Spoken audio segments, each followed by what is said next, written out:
వేదార్ష అన్నమయ్య సంకీర్తన శిక్షణ శిబిరాన్ని ప్రారంభించిన తిరుమల తిరుపతి దేవస్థానం ఆస్థాన గాయకురాలు గురుకొండవీటి జ్యోతిర్మయి వడ్లపూడి పునరావాస కాలనీ కణతి కాలనీ గౌరవీధి శ్రీ రామాలయ ప్రాంగణంలో శ్రీ కాపారపు ఫౌండేషన్ శ్రీ గీతాచార్య భక్తి గీతాంజలి శ్రీ గౌరీ సేవా సంఘం సంయుక్తంగా నిర్వహించిన వేదార్ష అన్నమయ్య సంకీర్తన శిక్షణ శిబిరాన్ని ముఖ్య అతిథిగా గురుకొండవీటి జ్యోతిర్మయి జ్యోతి ప్రజ్వలన చేశారు.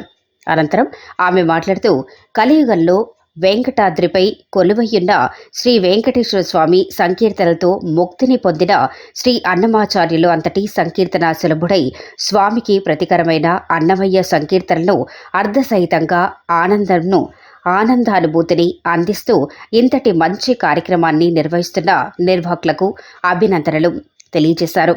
ఈ కార్యక్రమంలో కాపారపు ఫౌండేషన్ ప్రతినిధి కాపారపు శివన్న నాయుడు, ఏడీసీ చైర్మన్ బలిరెడ్డి సత్యనారాయణ, భాస్కర భట్ల సత్యప్రసాద్ శర్మ, నిర్వాహకులు బెండి సత్యం, షీపాని రమేష్ బాబు, గన్నం రాజు, గిరిబాబు, పట్టా రామ అప్పారావు, నాగమణి మరియు కణితి వడ్లపూడి, ఉక్కు నగరం, అగనంపూడి, గాజువాక, బిహెచ్సివి, అరిలోవా మరియు వివిధ ప్రాంతాల నుండి భజన బృందాల ప్రతినిధులు అధిక సంఖ్యలో పాల్గొన్నారు. మే 24వ తేదీ వరకు సంకీర్తన యజ్ఞం 8న నిర్వహించబడతాయని, ఈ మహోత్సవ కార్యక్రమం సద్వినియోగం చేసుకోవాలని శ్రీ గౌరీ సేవా సంఘం నిర్వాహకులు కోరారు.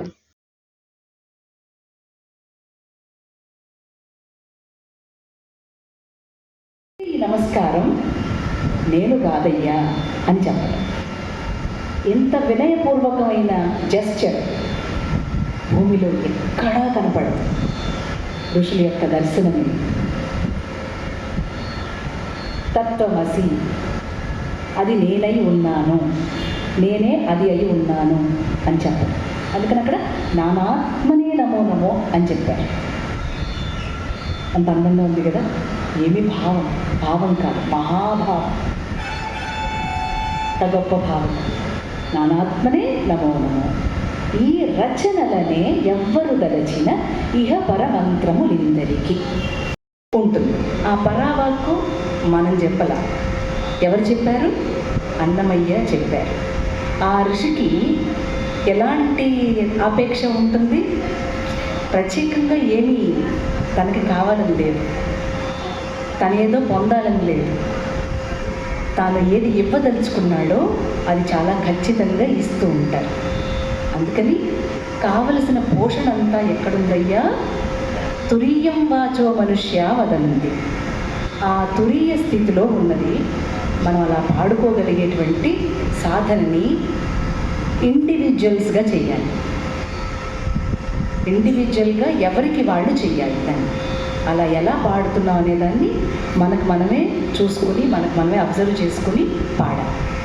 అందుకని మీకు మొట్టమొదటిగా సంకీర్తనలో చాలా సులువుగా వచ్చే కీర్తన, అందరూ అనగలిగే కీర్తన. ఈ సంకీర్తనలో మీరు పాడి ఆనందించకూడదు. అందుకోసం కాదు, మీరు ఇంటికి వెళ్ళాలి, మీరు ఇంట్లో దాన్ని పాడుకోవాలి.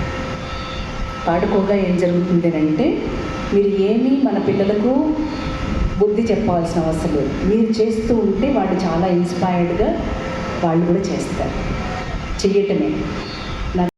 నమో నమో ధరణి సాయ నమో నమో దామోదరాయ నమో నమో ధరణి సాయ నమో నమో దామోదరాయ నమో నమో ధరణి సాయ నమో నమో దామోదరాయ నమో నమో ధరణి సాయ నమో నమో శ్రీ మహిళాపతయే నమో